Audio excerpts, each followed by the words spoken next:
disappeared. Almost like a ghost. Almost as if he wasn't even there. According to my grandfather's notes, it didn't stop after the Doyle house. His killing spree continued in Haddonfield. What drove him to murder so many? What possessed him to do these horrible acts? A 17-year-old babysitter. Laurie Strode. Apparently they're bonded by blood. Bonded by blood? Yeah. They're siblings. Doc. Siblings. He was after his own sister. But why? Why kill his family? That's a story for another time. Where does she go?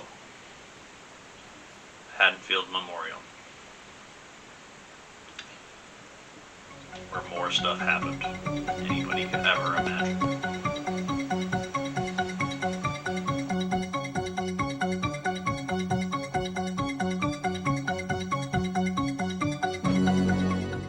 Hey, what is going on, my specialist SPC here, and welcome back to the Halloween review series.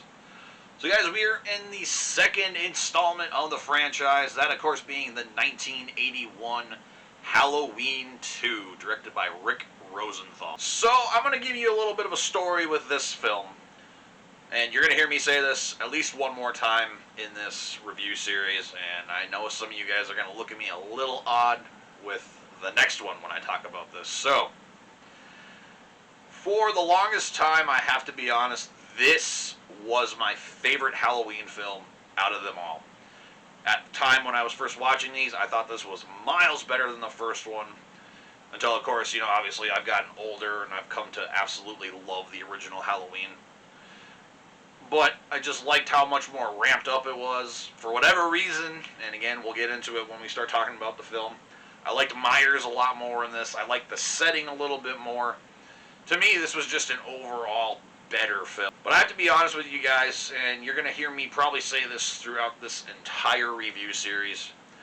After watching Halloween 2018 and rewatching the franchise, I got to be honest, I've had a lot of different thoughts on these films.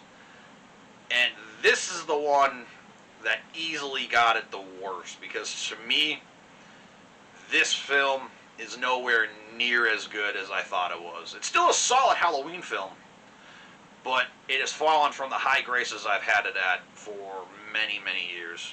But before we find all that out, let's talk about what I liked about Halloween 2. And I've already said it, honestly, the biggest positive I can give to this film, honestly, is the change of the setting, Obviously, it's still Halloween, it still takes place in the same night, but we are in a hospital for a large majority of this film. Obviously throughout you kind of see Myers going through the town trying to make his way to the hospital, and seeing Loomis and Brackett doing their own thing as well. But I think the setting is actually kind of creepy, because it's literally like really late at night. Night shift nurses are working, mysteriously getting killed, mysteriously disappearing and all that. And Myers is just walking through here like it's nothing, trying to find and kill Laurie. Next positive, honestly, too, is how this just fits in from the original film. I mean, you can watch the original 1978 classic and go right into this, and it feels like just a complete natural flow from the first film into this. It feels like one complete, basically like a 3-hour film you could watch this.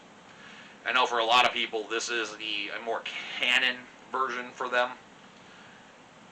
Again, we'll get into that in a little bit, but it still feels like the 1978 film, again, when you just transition right in.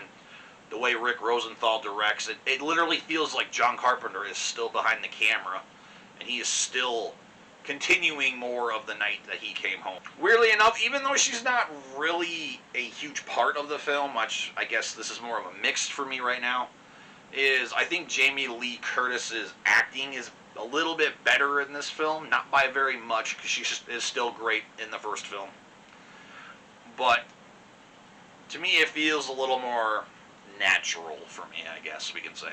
The score, too, I like the difference in the score. This feels a little bit more higher pitched compared to the original score, but it still kind of fits. It still gives you the creepier edge of it. You feel a little more on the edge with certain things. And even just at the beginning, too, you know, the opening part of the film. Of course, the original, you had the jack-o'-lantern just going in. This one, you have the jack-o'-lantern going in, but it starts to just split, and there's a skull right in the middle of it.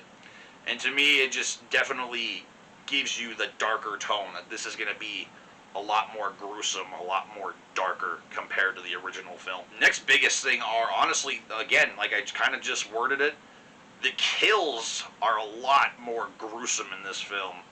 The first film, you only get 3 kills throughout the entirety of it. You only really get Bob, Annie, and Linda. Those are the only 3 you get in the 1978 film when it comes to Myers actually escaping Haddonfield. Of course, you know, obviously there's a few people here and there, but that's besides the point. But the body count is definitely up there, and when it comes to the creativity of the kills as well, it definitely helps you want to continue to watch the film. I even said it before, I actually kind of wish that at least part of this film would have stayed in this new trilogy of films, because to me it works better with this, with him killing at least 17 people between the first film and this one, for the reasoning behind, you know, Laurie being so psychotic and the town being so just terrified that if Michael Myers were to escape. So to me, that's definitely one thing that it's got over 2018, just a minor little spoiler for whenever we get to that film. And for my final positive of Halloween 2, I like a couple of the side characters. You got the character of Bud. He's kind of just a smartass for a majority of the film. He's just cracking jokes. All he wants to do is just get with his girlfriend, who is also a nurse here. Just some of the things he says are just kind of comedic and stuff, so it kind of helps relieve some of the tension. It's not over-the-top comedy. Damn. You don't have to swear, Bud. Well, she's a damn moron anyway. Every other word you say is either hell or damn. Sorry. I guess I just foul up all the time.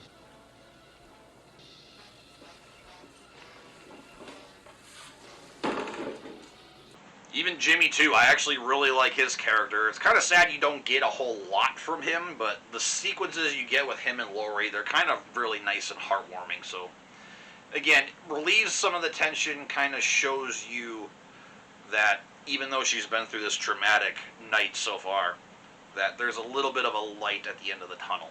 Now moving on to the things I don't like about Halloween 2, and to me, I've got to be completely honest, the last handful of times I have watched this film, I have gotten so bored when it comes to the second act, because the second act almost just hits the brakes. You don't get a lot of carnage and a lot of kills from Michael, and there's just too much dialogue. You spend too much time with these newer characters instead of trying to see what Laurie is going through.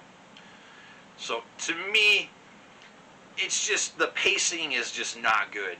It starts off really good in the first act. You get some pretty good kills. You get a little bit of the flashback of the first film.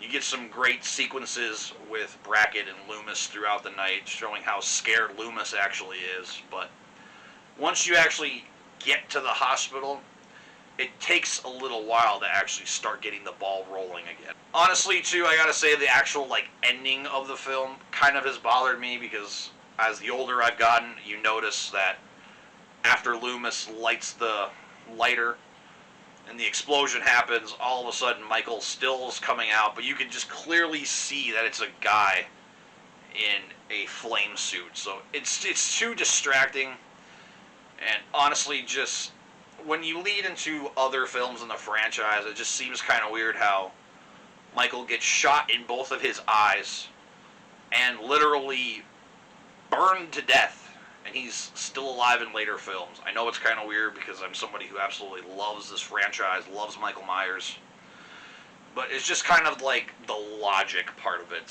doesn't make a lot of sense to me, unfortunately. There's honestly, too, a lot of the nurse characters who are just honestly extremely annoying. Some of the doctors, especially the main doctor who we deal with, where she keeps coming in to check on Lori. Because Jimmy's in there trying to check on her, trying to make sure she's actually okay. But she is just so irritating to be around. And her death, too, while it's an interesting way to kill her, it to me just doesn't make a lot of sense either. I've had a lot of logic issues with this film for whatever reason these couple times. But I gotta say, my overall biggest negative of this film, which ironically enough, I just praised it, but is the portrayal of Michael Myers in this film. Dick Warlock, to me, is not the greatest Michael Myers out of them all. He does still have some of them traits that Nick Castle had from the original film, but I've got to be completely honest, he is just way too stiff, way too robotic to try and portray Michael Myers. To me, it almost looks like if they casted C-3PO to be Michael Myers in this film. Just the way he walks, the way he does his stuff. And honestly, too, the biggest thing I gotta say, the mask does not look good on Dick Warlock. Not even that, but apparently from what I've heard, Deborah Hill actually took the original Michael Myers mask home, put it underneath her mattress, and she was a heavy smoker, so the mask looks just not nearly as good, not nearly as scary as it did in the original John Carpenter film. Especially, too, when you can see Dick Warlock's eyes throughout a large portion of this film. That is one of my biggest things. When you can see the eyes on the mask and you can actually see the person underneath, you lose that, scariness, that supernatural edge that Myers has that makes him so terrifying. And unfortunately, that really just sours my taste for this Myers. Just, again, how robotic he is, the fact you can see his eyes, the mask does not look very good on him. It just doesn't work for me overall, unfortunately. But guys, overall, though, I will still say this is still a very good sequel overall. It is a good continuation to the original Halloween because it just looks and feels like that original film. But unfortunately, it's just gotten so slow. The pacing is not very good. Some of the side characters aren't good. And a very disappointing Michael Myers.